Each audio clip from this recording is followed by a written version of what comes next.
વિનંતી કરીશ કે જેઓ એમની સાથે ફુલાર અને શાલ અર્પણ કરશે દિનેશભાઈ ભુવા સાહેબને. હા છે એવું લાગે છે. 20મી સદીના અંત પછી 21મી સદીના સૂર્યાસ્તના પ્રથમ કિરણો સમા ગુજરાતની અંદર પહેલા વર્ષે એટલે કે 12 વર્ષ પહેલા સિટી કાઉન્સિલ ઓફ જેતપુરે આ વિસ્તારની અંદર સર્વજ્ઞાતિ સમૂહ લગ્નનું બીડું ઝડપ્યું.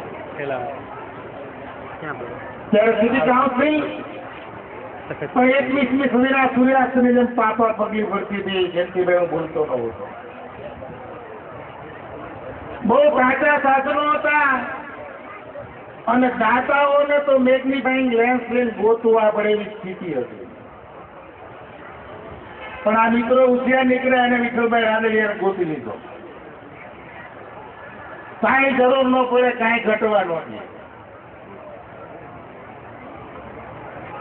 એના આજે સતત તમામ સમાજને સાથે રાખી અને એની દીકરીઓને સારામાં સારો પર્યાવરણ જે આપણે વ્યક્તિગત રીતે લગ્ન કરીએ એવા માહોલમાં એવા મહેમાનો, મોંઘેરા મહેમાનોની સાથે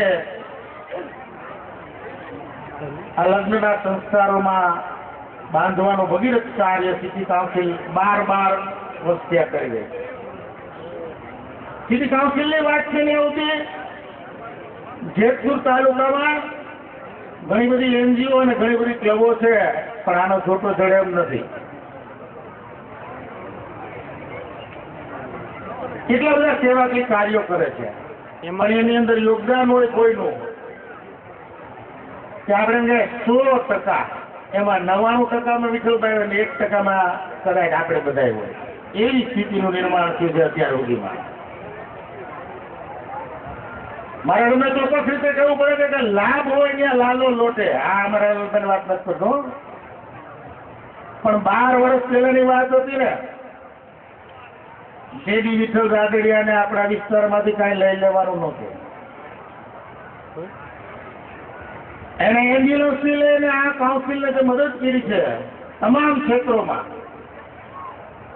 કોઈ જાતના લોક પ્રલોભન કે મતની મથામણમાં નહીં, પણ ખરા અર્થમાં એક લોકનાયક કહેવાય, લોક નેતા કહેવાય એવું કામ એને કરી દેખાડ્યું છે આપણા વિસ્તારમાં. તમે કલ્પના કરો કે એક દીકરીને વિદાય કરતા હોય ત્યારે આપણે એવા ગદગદિત થઈ જાય કે આખું કુટુંબ નહીં, આપણા પાડોશીઓની આંખમાં પણ આંસુ આવી. ત્યારે આ માણસે આ 1 મહિનામાં મોકો આવ્યો છે. આપણી પાસે સમય આવી રહ્યો છે એને રિલેટ કરવાનો અને આવા સારા કાર્યો જે કરે છે એને બિરદાવવા માટેનો અને એને વધુ પુરસ્કૃત કરી અને સમાજમાં આવા કાર્યો કરતા રહીએ એ માટે બીજાને પણ પ્રેરણા મળે અને વિઠ્ઠલભાઈ પણ આપણી સાથે રહીએ કાયમી ધોરણે અને આવા કામ કરતા રહીએ એ માટેનો સમય આવી ગયો છે. કદાચ 2 દિવસમાં હું એમ માનું છું કે ચૂંટણીઓ જાહેર થઈ રહી છે, જેતપુર ધારાસભા અને પોરબંદર લોકસભાની. આ ચૂંટણીઓ આ ઇલેક્શન છે, ઇલેક્શન નથી, અમારી દ્રષ્ટિએ સિલેક્શન છે. એની અંદર પ્રતિસાદ આપી અને તમારે બોનસથી લઈને માંગરોળ સુધીના એરિયામાં આપણે જ્યાં આપણું કામ હોય, આપણું નામ હોય અને આપણાથી થઈ શકે એવો રાજકીય સહકાર આપી અને આપણે વિઠ્ઠલભાઈને બિરદાવવાથી ના પડે છે, પણ વાત આ હકીકત છે. અટાણે ટાણું છે, કટાણાની વાત નથી, ટાણાની વાત છે. વિઠ્ઠલભાઈ આ બધી બાબતોનો ખ્યાલ રાખજો. ત્યારે આપણે ફક્ત સિલેક્શન કરાવવાનું છે અને આપણે ખરેખર આભારી થઈ અને એને અભિભૂત કરવાના છે.